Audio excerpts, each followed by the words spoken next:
to founding this company, I was a speech and voice AI researcher at Google. I'm an engineer by training, and Keplar is a startup that's backed by some of the largest venture capital firms in the world, firms like Kleiner Perkins, SV Angel, and South Park Commons.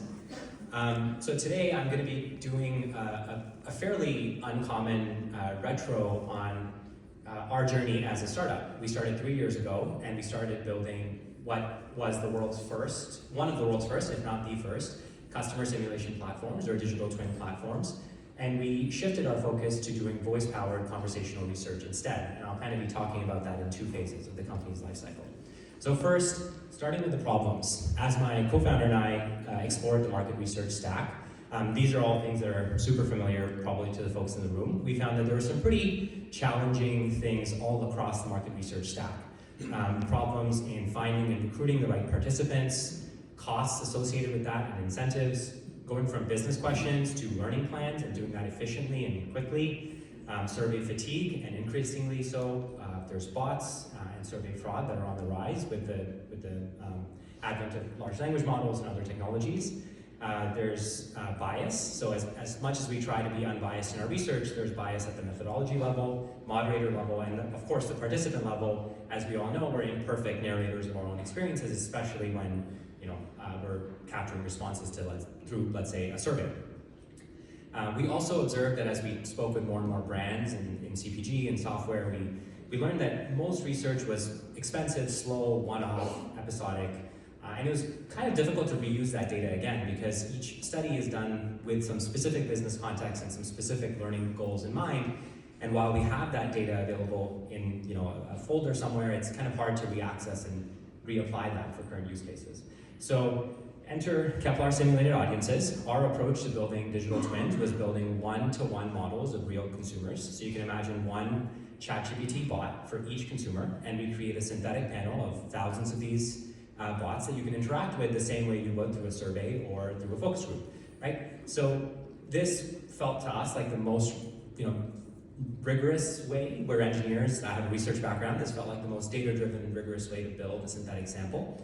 And it provides instant, covert, iterative access to consumers. And basically, by removing that barrier of access to consumer sentiment, it kind of solves all of the problems that are on the left side of that slide, right? Which we found really compelling. So as we built the first versions of this and we came up with this idea, we're like, great, we're gonna be rich, this is awesome, let's go scale it, right?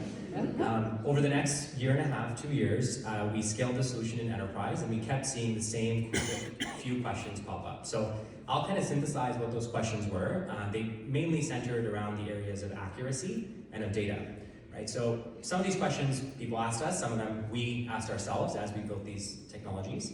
So the number one question is how accurate are digital twin predictions, right? So it's really compelling to seek out like a single number. Okay, we have 95% accuracy with our digital twins, for example. But the reality that we discovered is it just is very difficult to actually measure accuracy. One of the reasons is, what are we comparing that accuracy to? So what do we consider to be the ground truth or the real signal behind human decision making? Is it surveys? Do we want our digital twins to replicate the data that we get from open panel surveys?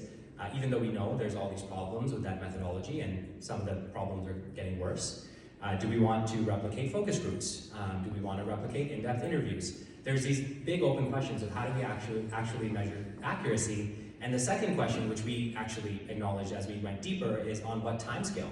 Are we predicting how a person's going to respond or react or decide something 1 second from now, a day from now, a year from now? Is that answer going to be the same across all those time horizons? So from a research perspective, we sort of found these questions coming up, and they're good questions.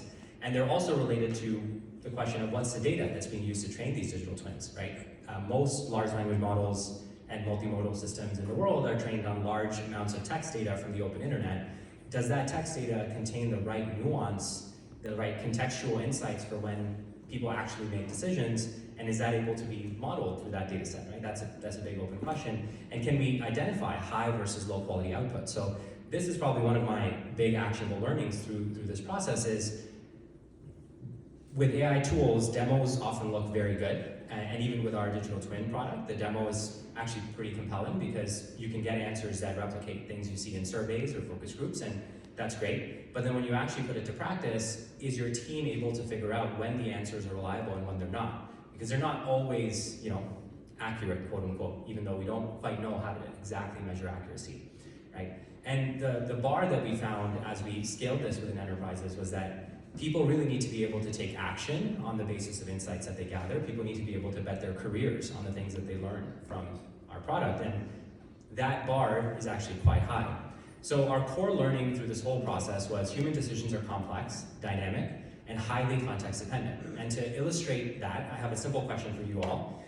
Imagine if I asked you, do you want to have a drink, and do you want that drink to be whiskey, wine, or orange juice? Are you going to have the same answer all the time, or are you going to have questions about the context? Are you going to say, what am I doing? Where am I? Who am I with? What's my mood like? What time of day it is? Oh, and other various contextual questions about your life, things that happened the day before, the week before, right? And so as we think about a simple question like this, it becomes clear that there's this rich context that people live their lives in, and that's the context that digital twins find it really difficult to have. So at least in the way we approached it, and I know there's other talks in the conference, but in our approach to build a one-to-one model of a person's decision-making process, such that we can actually enable general market research to occur against that digital twin, we need a deeply qualitative data set that answers the why behind decisions. We want that data set to ideally be captured in context, so like before or after the decision's made without too much time passing.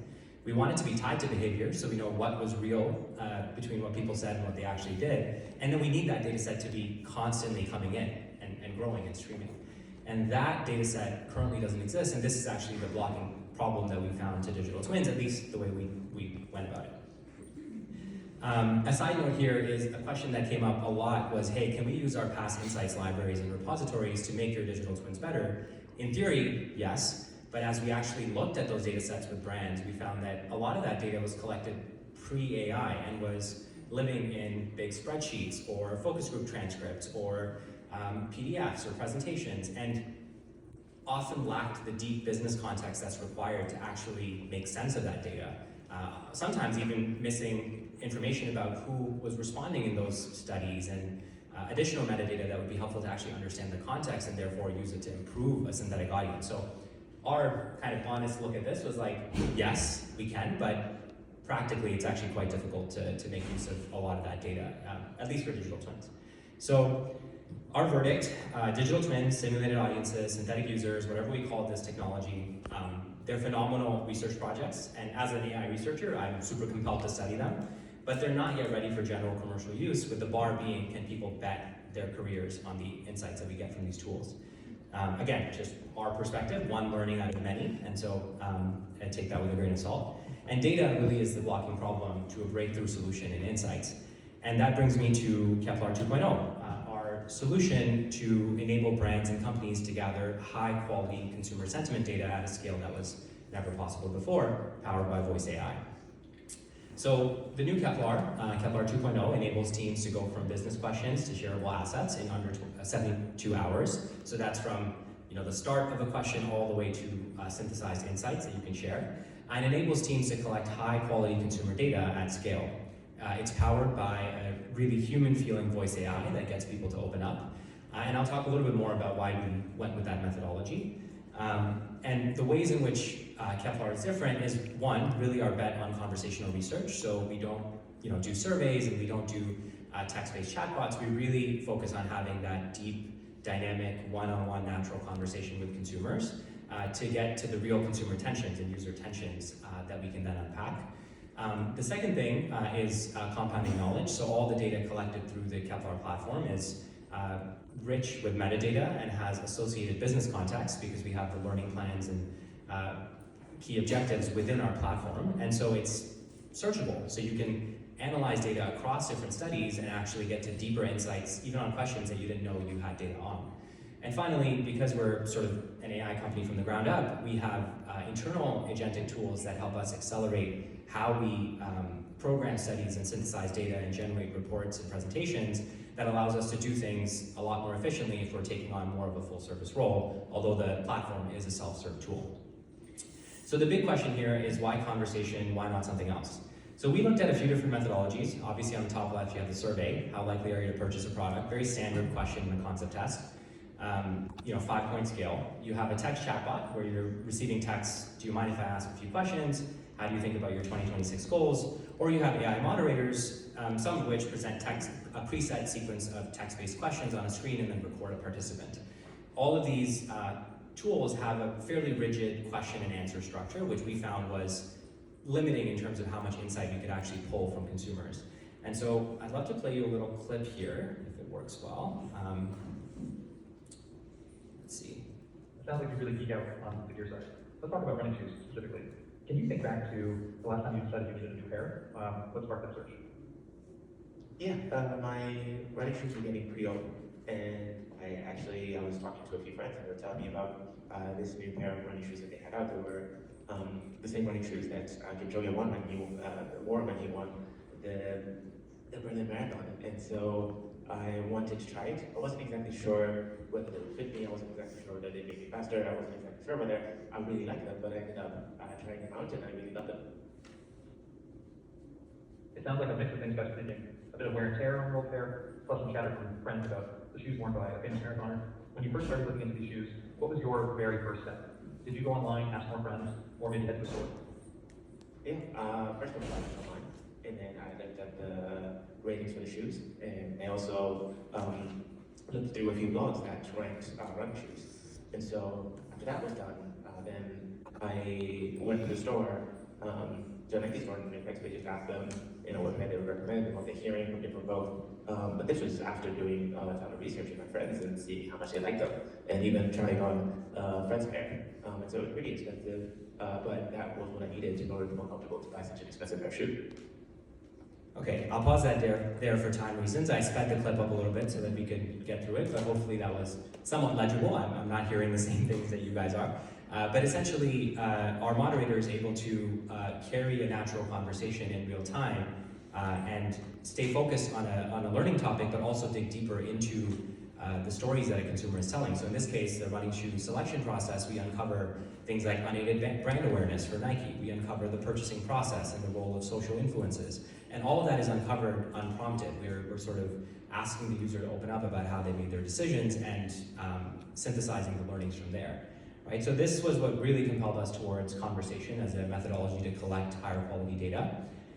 And some of our learnings for other methodologies were that typically survey insights are shallow because there's a preset structure to the questions and they don't tell stories very well. There's also increasing fraud through bots and imposters through the survey methodology, and actually Keplar is starting to uncover that because you can hear people responding to studies, and you can hear when people are impersonating people that they're not supposed to be, and that's a really interesting type of fraud that otherwise is very difficult to detect. Fixed question answer sequences generally don't capture nuance, they don't encourage reflection.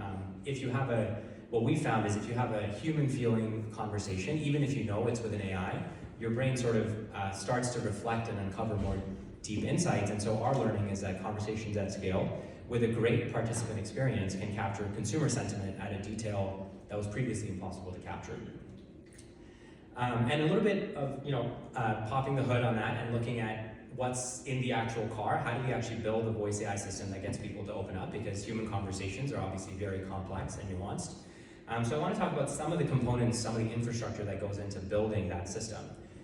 First of all, just at a high level, it's important to think about how does the human conversation work. So we have this concept of a turn. Conversations typically take turns. You speak, the other person speaks, and then you speak again. And between those turns, our system has to do a few key things.